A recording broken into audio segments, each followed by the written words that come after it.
বড় অঙ্কের জরিমানা গুনতে যাচ্ছে ফেসবুক, ইনস্টাগ্রাম ও হোয়াটসঅ্যাপের মূল প্রতিষ্ঠান মেটা প্ল্যাটফর্ম। মঙ্গলবার টেক্সাসের অ্যাটর্নি জেনারেল কেন প্যাক্সটন জানান, মার্কিন এই টেক জায়ান্টের বিরুদ্ধে টেক্সাস অঙ্গরাজ্যের করা মামলার নিষ্পত্তিতে প্রতিষ্ঠানটিকে গুনতে হবে $140 কোটি ক্ষতিপূরণ, বাংলাদেশি টাকায় যার পরিমাণ 16,500 কোটি টাকারও বেশি।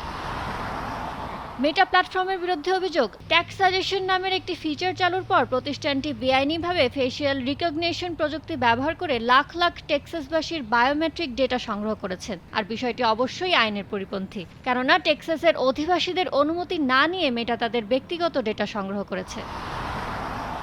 বার্তা সংস্থা রয়টার্সের প্রতিবেদন বলছে, 2022 সালে দাখিল করা এই মামলাটি নিষ্পত্তি করতে টেক্সাসকে এখন $140 কোটি দিতে রাজি হয়েছে মার্ক জাকারবার্গের এই প্রতিষ্ঠান। এক্ষেত্রে টেক্সাসের অ্যাটর্নি জেনারেলের দাবি, আমেরিকার কোনো একক রাজ্যের পক্ষে এটি সবচেয়ে বড় অঙ্কের মামলার নিষ্পত্তির চুক্তি। মেটা 5 বছরের মধ্যে টেক্সাসকে এই জরিমানার অর্থ পরিশোধ করবে বলেও জানান তিনি।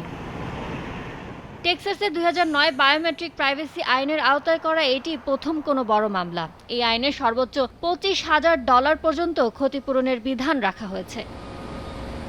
ইয়ানুর শিফাত, সময় সংবাদ।